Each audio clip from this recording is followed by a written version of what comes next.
मिलती हरि तके बहुदूर कहुए जुगे जुगे मुनि ऋषि तपस्या बाधक हेले अभिशाप मिलुथिला। वर्तमान से समय बीती गलानी। भगवान को प्राप्ति पाए गुरु को आवश्यकता रही। कथारे अच्छी संपद बेले सर्वे शाखा विपदे केही न हुंती देखा। किंतु एमिति केही केही जोग जन्मा साधु अछंती जहां को शरणापन्न हेले अबाटर पथिकटी को आशीष मिली थाए। उचित मार्ग रे पथ प्रदर्शन करने को ताकू दिव्य ज्ञान मिली थाए। पीठरे अनंत बट पीठरे दीर्घ 18 वर्ष है यज्ञ कर आसुची। आ पूर्व मो गुरुदेव सांगे ही मुझे यज्ञ आरंभ करी।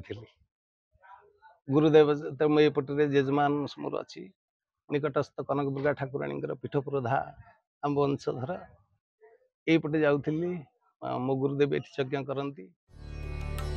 दर्शक बंधु सेमिति एक साधु कथा आमे कहबाकू जाउछु जहां को पार्श्व माड़िले तृप्ति मिली थाए।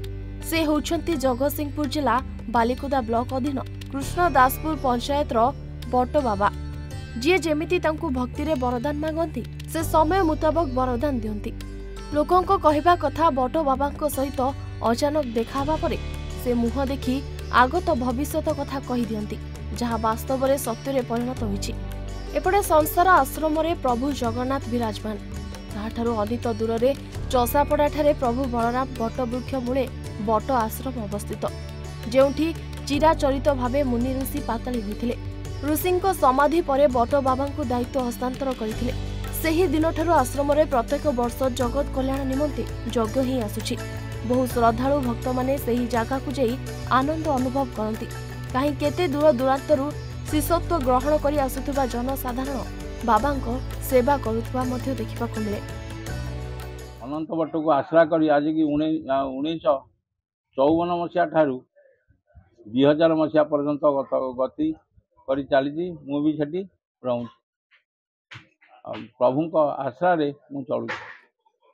आ प्रभु कौन कर कौन न कर से कथा तांकु जना मन रहूनी तो 4-5 वर्ष पूर्व टे दुष्ट हुए मुझे आसती। एमती 2-3 दिन मझे मझे आसी ठाकुर आशीर्वाद माने जो परिमाण रे ठाकुर आशीर्वाद अच्छी।